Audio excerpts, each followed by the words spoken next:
नमस्कार दोस्तों, अभिजीत मिश्रा चैनल में आप सबों का स्वागत है। दोस्तों, आज का यह वीडियो एक डेमो के रूप में बनाया गया है। इस वीडियो में बात करने वाला हूं आरआरबी असिस्टेंट लोको पायलट के टेस्ट सीरीज़ के बारे में।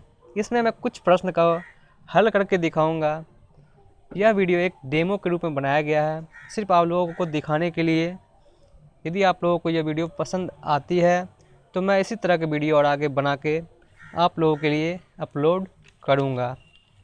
तो चलिए दोस्तों, आज के इस सीरीज़ में आगे बढ़ते हैं और पहला प्रश्न देखते हैं। पहला प्रश्न है, उच्च रक्तचाप का प्रमुख कारण क्या है? उच्च रक्तचाप का प्रमुख कारण क्या है? इसमें ऑप्शन दिया हुआ है। पहला, मानसिक तनाव। दूसरा, हृदय की दुर्बलता। तीसरा, खून की कमी। चौथा, वायु प्रदूषण। तो दोस्तों, इसमें पहला आंसर जो है ए दिया हुआ है वह सही है, मानसिक तनाव। चलिए दोस्तों, अब अगले क्वेश्चन पे चलते हैं। अगला क्वेश्चन है, अन्नाच्छादन की प्रक्रिया किन क्षेत्रों में अधिक होती है? तो इसका ऑप्शन दिया हुआ है, जहां सालाना तापमान होता है। दूसरा दिया हुआ है, जहां दिन में उच्च तापमान होता है। तीसरा ऑप्शन है, जहां रात में निम्न तापमान होता है। और चौथा ऑप्शन है, जहां दैनिक तापमान की अधिक रेंज हो। तो इसमें ऑप्शन पहला सही है, यानी सालाना तापमान। अन्नाच्छादन का मतलब क्या होता है दोस्तों? अन्नाच्छादन यानी कि प्रक्रिया का अर्थ है ज़्यादा मेघ छा जाना। अन्नाच्छादन की प्रक्रिया का अर्थ है ज़्यादा मेघ छा जाना। चलिए अब अगले क्वेश्चन पे चलते हैं। क्वेश्चन दिया हुआ है, ठोस कोण का मात्रक क्या है? ठोस कोण का मात्रक क्या है? इसमें ऑप्शन दिया हुआ है। पहला, रेडियन। दूसरा, डिग्री। तीसरा, स्टेरेडियन। और चौथा, रेडियन या सेकेंड। तो इसमें आंसर सी सही है, स्टेरेडियन। स्टेरेडियन सही है। एंगल का ऐसा ही मात्रक रेडियन है। यदि घन कोण के अंदर प्रति सेकंड 1 जूल प्रकाश ऊर्जा उत्सर्जित हो तो उसे 1 वाट स्टेरेडियन कहते हैं। चलिए अब दूसरे सवाल पे चलते हैं। चौथा सवाल है, सेकेंड लोलक का कितना आवर्तकाल होता है? सेकेंड लोलक का कितना आवर्तकाल होता है? इसमें ऑप्शन दिया हुआ है। पहला, 2 सेकेंड। दूसरा, 0 सेकेंड।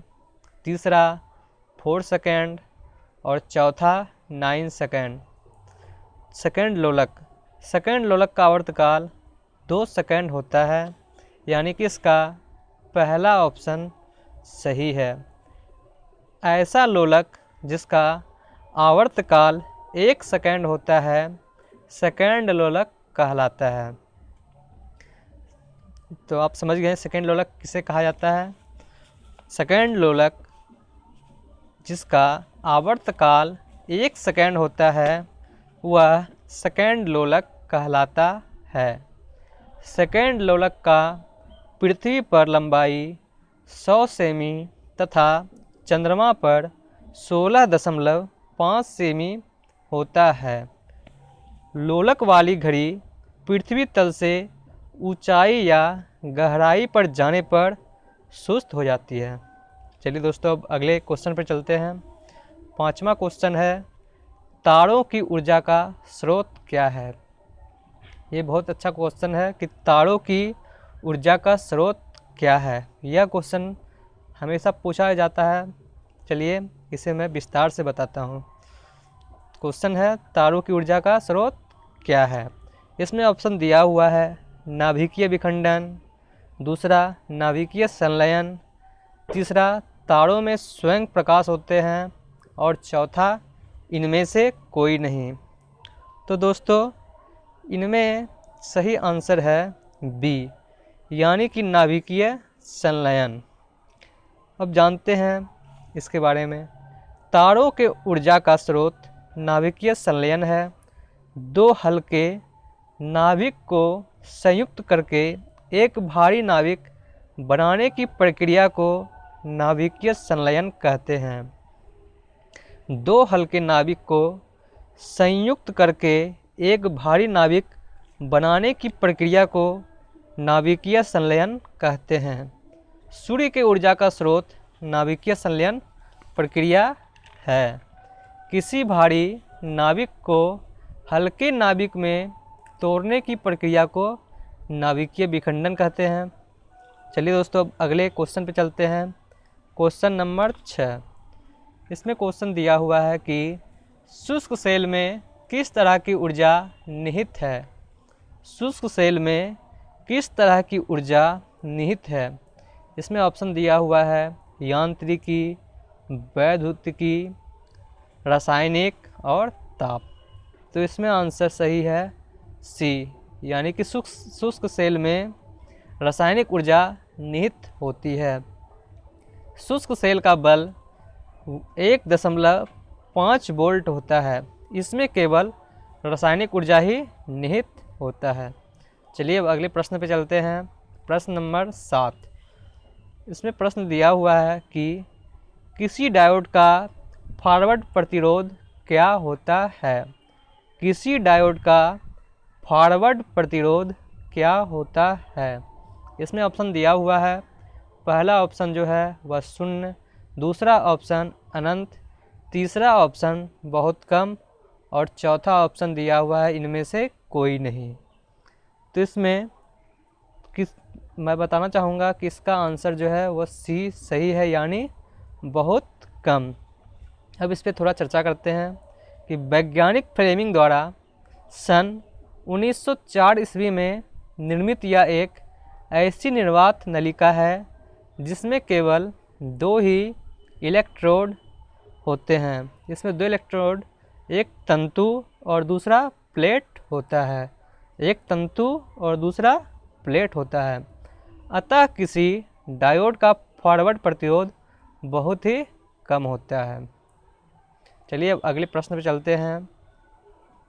अगला प्रश्न है 8वां नंबर कि बुनकरों द्वारा विभिन्न प्रकार के रंगीन डिजाइनों को देखने हेतु किस यंत्र का प्रयोग किया जाता है।